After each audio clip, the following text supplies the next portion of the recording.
और बड़े आनंद की बात है, आपको बहुत अच्छा लगेगा, विशेषकर जो शाक्त हैं आप में, उन्हें सुनकर बड़ा अच्छा लगेगा कि 14 बरस भगवान ने ललिता राज राजेश्वरी के सानिध्य में हिमालय में बिताया। 120 वर्ष की भगवान की लीलाएं, उन 120 बरस की लीलाओं में भगवान बद्रिकाश्रम में रहे। लगातार 14 बरस भगवान बद्रिकाश्रम में वास किया है। इसका अर्थ है तीर्थों में वास कर। इसका अर्थ ये भी है थोड़ा तीर्थों में निकलिए।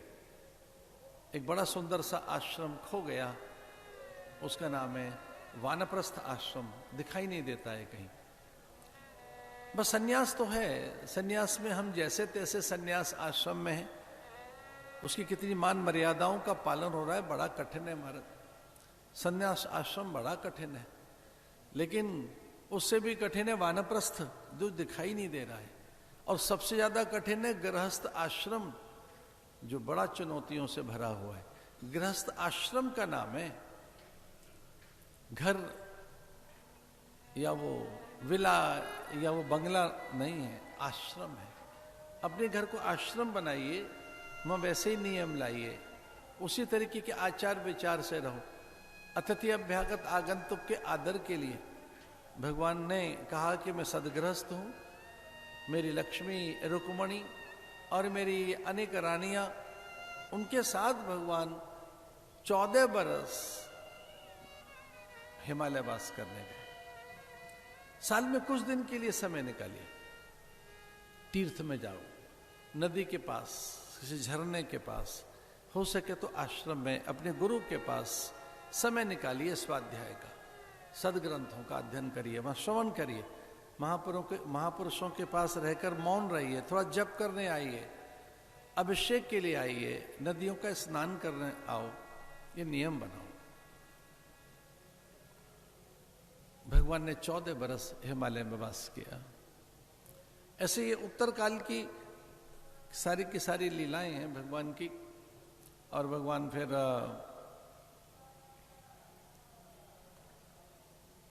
याद करने लगे कि किसको क्या नहीं दे सका हूं, क्या ऐसा रहता है जो अधूरा सा है, कौन सी अभी लीला ऐसी रह गई जो पूरी नहीं हो सकी है। और उसमें भगवान को सुदामा याद आ गया। भगवान को लगा कि जीवन में एक भक्त रहता है सुदामा, उसे कुछ दे नहीं पाए। सुदामा ने भी बचपन में, भूल तो सुदामा से हो ही गई, गुरु माता ने एक मुट्ठी चने दिए थे, ये तेरे हैं, एक दूसरी मुट्ठी चने ये कृष्ण के हैं। समिधा चयन करते समय जब लकड़ियां बीनने जाओगे, समिधा बीनने जाओगे, पत्र लेने जाओगे, पूजा के पुष्प लेने के लिए जाएंगे, भूख लगेगी तो ये चना एक एक मुट्ठी आपका है। सुदामा अपने हिस्से का खा गया, भगवान ने कुछ कहा नहीं। जब भगवान के भी हिस्से का सुदामा चना खाने लगा तो भगवान ने टोका, अरे भाई क्या कर रहा है सुदामा? उसने कहा ठंड लगी है, इसलिए ठंड के कारण मेरे दांत हिल रहे हैं। झूठ बोल दिया उसने। हम कहीं भगवान का हिस्से का तो नहीं ले रहे, कहीं दूसरों के हिस्से हमारे पास तो नहीं है। माता पिता के, परिजन पुरजनों के, बंधु बांधवों के, समाज के, प्रकृति के कुछ हिस्से हमारे पास हैं दूसरों के, उन्हें हमें देना चाहिए। संगच्छध्वम संवदध्वम संवो मनान से जानताम देवा भागम यथा पूर्वे संजाना न उपासते। सज्जन पुरुष ये हैं जो दूसरों का हिस्सा कभी नहीं रखते। यज्ञ के माध्यम से, सेवादान परोपकार के माध्यम से, सत्कार्यों के माध्यम से दूसरों को हिस्से पहुंचाइए। दूसरों का हिस्सा आपके पास नहीं रहना चाहिए, अन्यथा तो घोर दरिद्रता आएगी, अभाव आएंगे, रोग आएगा, अथवा तो जीवन में बड़ी कठिनाइयां आती हैं तब जब हम दूसरों का हिस्सा रख लेते हैं। गुरु माता ने अभिशप्त कर दिया सुदामा को, ये कहकर जा तू घोर दरिद्री बनेगा। जिसके बारे में यक्षश्री थी, यक्षश्री माने जितनी कुबेर के पास संपदा हो, श्री क्षय हो गई। गुरु माता ने कहा कि तू इसका अधिकारी नहीं है, संदीपनी की पत्नी ने कहा कि ये इसका इतना अधिकारी नहीं है, वो रुष्ट हो गई, कृष्ण का हिस्सा भी इसने खा लिया है। इसलिए उन्होंने अपने संकल्प बल से कहा कि इतने का ये अधिकारी नहीं, तो माथे की श्री ही इन्होंने मिटा दी। यक्ष श्री की जगह क्षय श्री हो गया, श्री का क्षय, संपदा का नाश और फिर भयानक विपत्ति। आंख बंद करके कभी विचार कीजिए कौन ऐसे अपने हैं जिनकी सहायता की जा सकती है।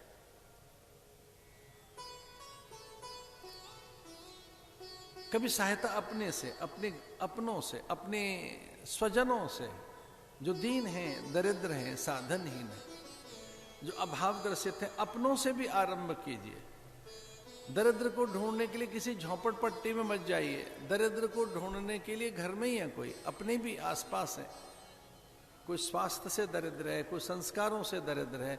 हम सब दरिद्रित हैं, किसी के पास विवेक नहीं है, विचार नहीं है, हम दरिद्र ही तो हैं। कोई धन से दरिद्र है, किसी में औदार्य नहीं है, तो उदारता की कमी के कारण भी तो दरिद्रता ही है। कुछ लोग विचारों से दरिद्र हैं, संस्कारों से दरिद्र हैं, सहायता कीजिए। भगवान आंखें बंद करके विचार करने लगे कि कौन ऐसा है जिसकी मैं सहायता नहीं कर सका। सुदामा दिखाई दिया, पहुंच गए सुदामा के घर। ऐसे समय पहुंचे सुदामा के यहां जब उसकी पत्नी थी अकेली। सुदामा भिक्षा लेने के लिए गया था। इतनी दयनीय स्थिति कि भिक्षा में कुछ मिला नहीं, कई दिन से। बालक जल से थे, अकेला सुदामा कुछ ला नहीं सका बच्चों के लिए। बच्चे संतुष्ट थे, शांत थे, जल पी के रह रहे थे, दूर्वा का रस पीकर। सूखे फल जो गिर जाते वो भी कई बार उन्हें उपलब्ध न होते, पत्तियों का रस निकालकर, दूर्वा माने घास का रस निचोड़कर वह पी लेता, पर संतुष्ट था, वैराग्यवान था। ऐसे सुदामा की पत्नी के पास भगवान पहुंचे। नारायण हरि। सुदामा की पत्नी कुटिया पर पहुंची और एक तेजस्वी यति को देखा। भगवान साधु का वेश बनाकर पहुंचे, प्रणाम करके कहने लगे कि हे देव, अपने रीते भांड बर्तन में कुछ है नहीं, मिट्टी के बर्तनों में। वो दिखाने लगी ऐसे कि हमारे पास कुछ है नहीं, पता नहीं आप क्या मांग लेंगे।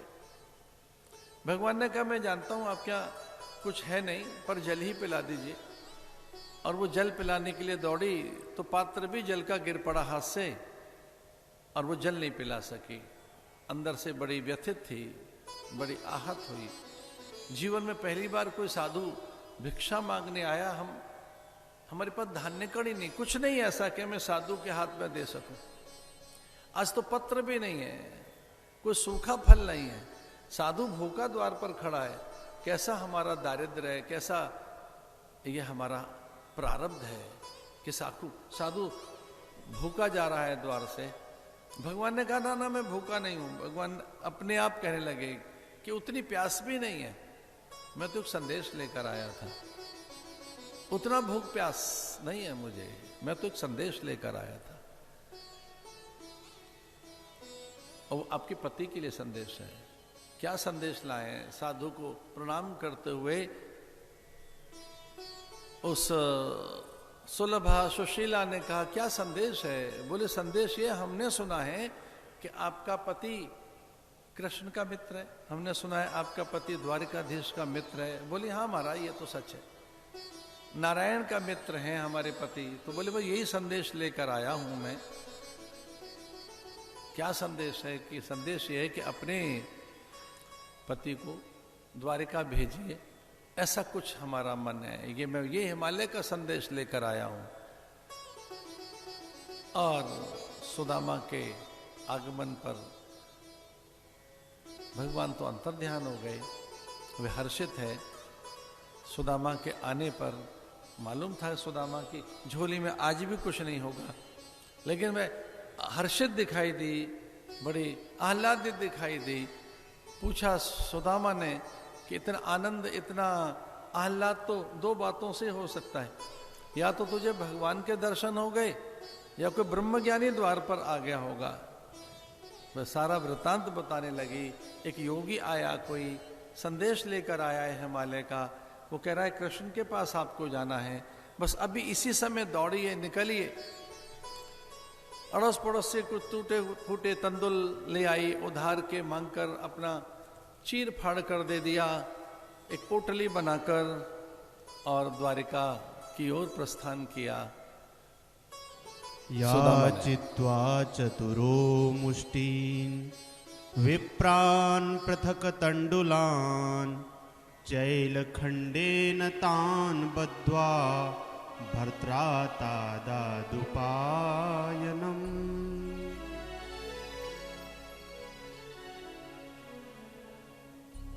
थोड़े से तंदुल बांध कर दे दिए, चल पड़े भगवान के पास।